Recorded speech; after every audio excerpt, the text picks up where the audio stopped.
നമസ്കാരം. എല്ലാവർക്കും സുഖമല്ലേ?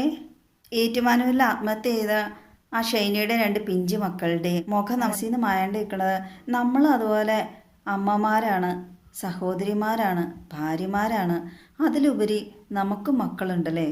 അപ്പോൾ നമുക്ക് നമ്മൾ ആരോ ആണെന്നുള്ളൊരു തോന്നലാണ്. ആദ്യം തന്നെ ഷൈനിയുടെ മക്കളെ മരണത്തിലേക്ക് തള്ളിവിട്ട് ഭർത്താവായ നോബി, അപ്പനായ നോബിക്ക് ജാമ്യം കൊടുക്കാത്ത കോടതിക്ക് ഒരു ബിഗ് സല്യൂട്ട്. നോബിക്ക് ജാമ്യം കൊടുക്കാത്തതുകൊണ്ട് നിയമവ്യവസ്ഥയിലുള്ള വിശ്വാസം ഒന്ന് ഊട്ടി ഉറപ്പിക്കാൻ കഴിഞ്ഞു.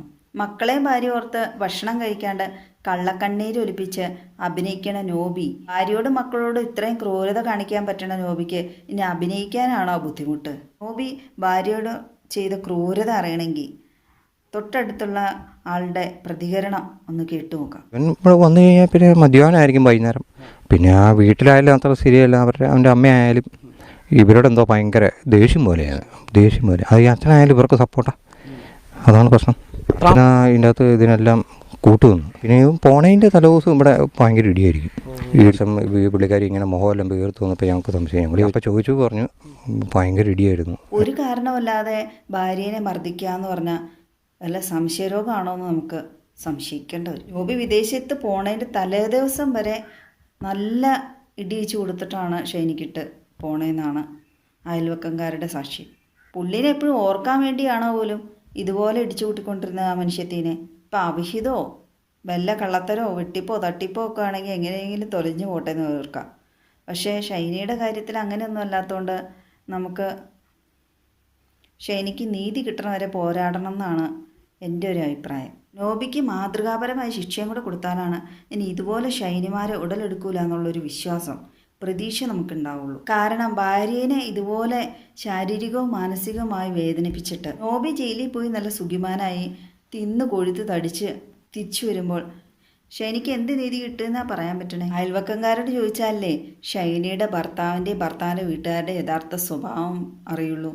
മരുമകൾ മരിച്ച ദിവസം പരിചയമുള്ള ഓട്ടോക്കാരനെ വിളിച്ച് മദ്യം വാങ്ങി കഴിച്ച് മരുമകൾ ചത്തുപോയ ദിവസം സന്തോഷിക്കുക എന്ന് പറഞ്ഞ ആ അമ്മായപ്പനെയാണ് ഷൈനി 3 ലക്ഷം രൂപയുടെ ലോൺ എടുത്ത് അദ്ദേഹത്തിന് തീട്ടവും മൂത്രവും കോരി നോക്കിയെന്ന് പറയുമ്പോൾ ഒരു പരിചയമില്ലാത്ത നമ്മുടെ മനസ്സിനെ തന്നെ എന്തുമാത്രം പിടിച്ചു വലയ്ക്കണം അല്ലേ? ഒരു FB പോസ്റ്റ് കണ്ടതാണ്. ഷൈനിയുടെ വീട്ടുകാർ ഭർത്താവിനും ഭർത്തൃ വീട്ടുകാർക്കും എതിരെ കേസ് കൊടുത്തപ്പോൾ ഷൈനി അവരോട് ആവശ്യപ്പെട്ടത് ക്യാൻസർ രോഗിയായ ഭർത്തൃ പിതാവിനെ അതിൽ നിന്ന് ഒഴിവാക്കണമെന്നാണ്, അദ്ദേഹത്തെ കേസിൽ പെടുത്തരുതെന്ന്.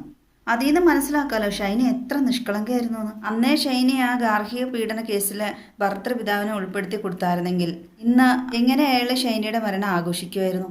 ഷൈനി കുടുംബശ്രീ യൂണിറ്റിൽ നിന്ന് ലോൺ എടുത്ത് ഇത്രയും ദുഷ്ടനായ ഭർത്തൃപിതാവിനെ ചികിത്സിക്കാൻ വേണ്ടിയായിരുന്നു.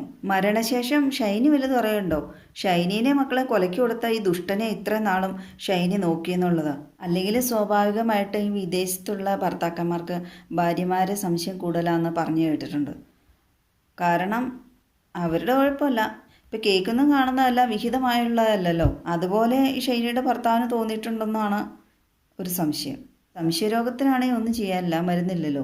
കോടതിക്ക് നല്ല ബോധ്യം ഉണ്ടായതായാലും ഇത്രയും കാണിച്ചു കൂട്ടിയ നോബി ഇനി തെളിവ് നശിപ്പിക്കാനും മടിക്കൂല.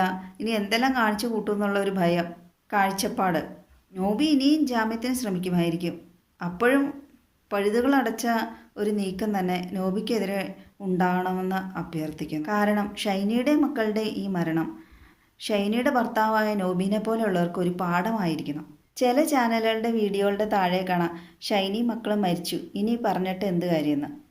ശരിയാണ്, മരിച്ചവരെക്കുറിച്ച് നമ്മൾ ഓർത്തിട്ടും ദുഃഖിച്ചിട്ടും അവർക്ക് വേണ്ടി നേർച്ചയും കാഴ്ചയും 40ഉം 16ഉം നടത്തിയിട്ടൊന്നും ഒരു കാര്യമില്ല. അവർ ജീവിച്ചിരിക്കുമ്പോഴാണ് അവർക്കെല്ലാം വേണ്ടത്.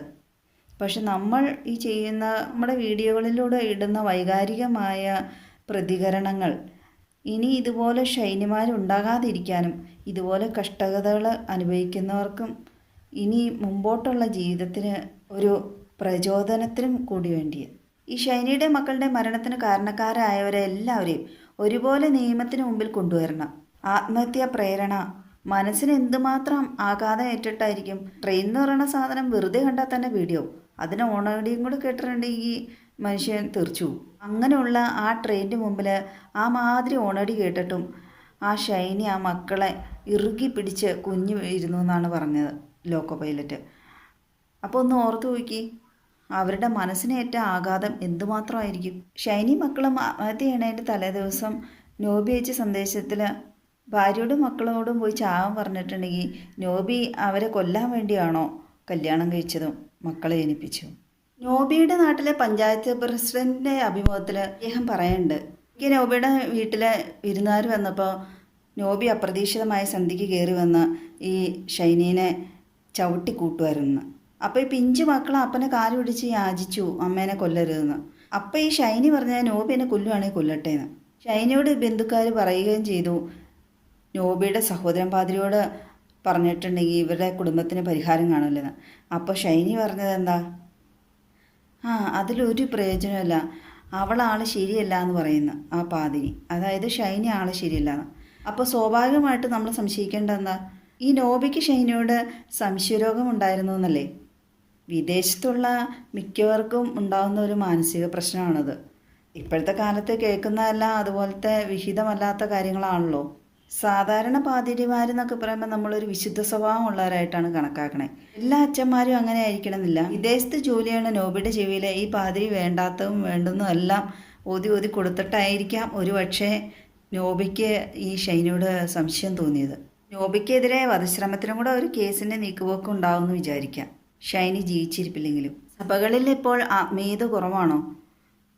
പണ്ടൊക്കെ നമ്മൾ സിനിമകളിലൊക്കെ കാണാമായിരുന്നു, വഴിതെറ്റിപ്പോകുന്ന കുഞ്ഞാടിനെ പിടിക്കാൻ വേണ്ടി അച്ഛന്മാർ പുറകെ പോകുന്നു, നല്ല ഒരു ആത്മീയ അന്തരീക്ഷം കൂടെ. നേരെ മറിച്ച് ഒരു നെഗറ്റീവായിട്ട് നമുക്ക് ഇങ്ങനെ പാതിരിമാരെ കുറിച്ച് ചിന്തിക്കാൻ അന്നൊന്നും ഇടയില്ലായിരുന്നു. ഇന്ന് പാതിരിമാരെ പള്ളികളിൽ ആരെ കണ്ടില്ലെങ്കിൽ അന്വേഷിക്കൊന്നുമില്ലെന്ന് തോന്നുന്നു. അങ്ങനെ അന്വേഷണമൊക്കെ ഉണ്ടായിരുന്നെങ്കിൽ അത്രയും നാൾ സ്വന്തം നാട്ടിലെ പള്ളിയിൽ പോയിക്കൊണ്ടിരുന്ന ഷൈനിയെക്കുറിച്ച് അവിടുത്തെ ഫാദറെങ്കിലും അന്വേഷിക്കേണ്ടതല്ലായിരുന്നു. ഷൈനിയുടെ മക്കളുടെ ദാരുണമായ അന്ത്യം. ഭൂമിയിൽ മറ്റുള്ളവരുടെ ജീവൻ രക്ഷിക്കാൻ വേണ്ടി പഠിച്ച മാലാഖ, പക്ഷേ സ്വന്തം മക്കളുടെ ജീവൻ എടുക്കേണ്ട വന്ന അവസ്ഥ. അവനവൻ്റെ ജീവൻ നിലനിർത്താൻ കഴിഞ്ഞില്ല. കാരണം നിലനിർത്താൻ സ്വന്തം വീട്ടുകാരും ഭർത്താവിൻ്റെ വീട്ടുകാരും സമ്മതിച്ചില്ല.